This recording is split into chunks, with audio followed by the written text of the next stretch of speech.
Uthando lungehlule ma engikumatholayo badlala ngami ngisize Nkosi kube yimpendulo yakho angibatholayo badlala ngami oh ngisize Nkosi ngibe yimpendulo yakho. Sanibonani ninjani, welcome back to my YouTube channel.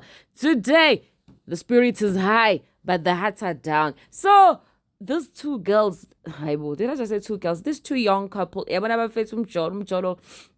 Kanti mjolo yini na, mjolo ulipeti na, mjolo uyisangoma na, mjolo ulixhosa na, kanti mjolo unjani? Wasiphula inhliziyo sonke samabokobo. Awukhethi.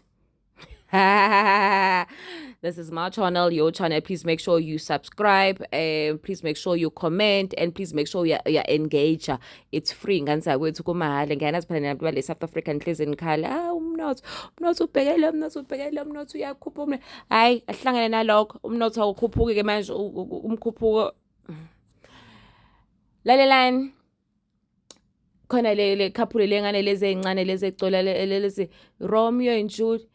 Mina ngizoba uRomeo wena ubuJuliet, mina ngizoba uRomeo besingamaze kumawelele but uNaledi Aphiwe siyamazi lo ucula noChris Brown lona nje uyihlangela engathi uBhebs oduma Nkosi yami umntanafe ngimthanda mina ngoba uyayikhulumela nje akahlangene akanandaba kanaki lo sanda ukuthi wantshontshelwa iphone umreporter wagijima wayothi yena lowo ke lengane icula kahle le exabana khu noma umawulu ucula no SK umthandeni lo ucula umaskandi lo gcokamelisha lele hlezi xabana nokhuzane lo kuthiwa indlamlenze laba bagqoka ama Blue Nation laba bamazulu zuzu base KZN yeah okay back to Naledi ke Aphiwe ke hayi ke thina sithi ke bayajola ke beziculo ke bawina ba-awards lo bawelele kube mnandi ingane ivukile izolo iyagowisha ithi bengimthanda ngedwa kanama wedwa lapho kuthandeni umfana wedwa nje usemncane uzokhulu uzokwazi abafana nje vele abantu ababona abantu aba-right nje abafana nje bawododi nje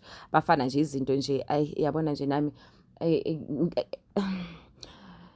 yeah sidinga usijiva manje athi ubona khona icala sijive elithi inhliziyo angazi njani athi ngicela ningitshela ukuthi nalashwa kanjani if ukuthi wayesangomeni ngicela ungitshela athi mangabe ukuthi kunomfundisi othile athi ngicela ningilayele athi mangabe mhlawumbe khona ingoma ayidlala ngicela kuyidlala nami lo ngoma ngoba inhliziyo iphukile.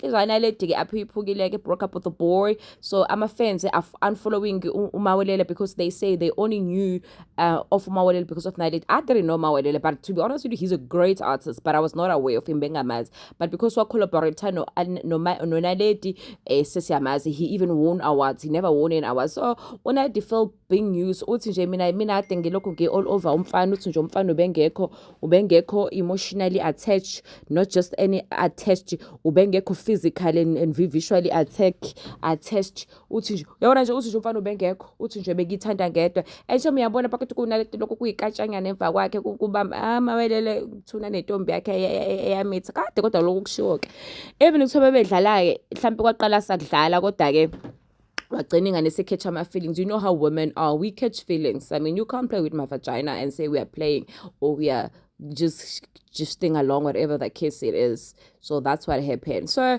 sivuka ngezibingane heartbroken itheke manje ayisafuni ithe nje mengabe yizwe igama lithi bafana besondela kuyona bangathi bangabona queen but now Naledi uyadelela usazofaka ama-jabs ke kuMawelele and all of that, but they made good couple and they make good music. So kusho ukuthi ke we'll never gonna get any music again from Mawelele and Naledi because they broke up. Lalelani ke nina like kind of screen ke la like kind of screen somuntu osaphila uTikTok. Please make sure you subscribe nganza kwethu ngicela ni share ama comment ngicabanga ngicabanga ukuthi uMawelele ubeyuza uNaledi Aphiwe ubumazi uMawelele wena before uNaledi Aphiwe wake wezwa ngayo before. All right.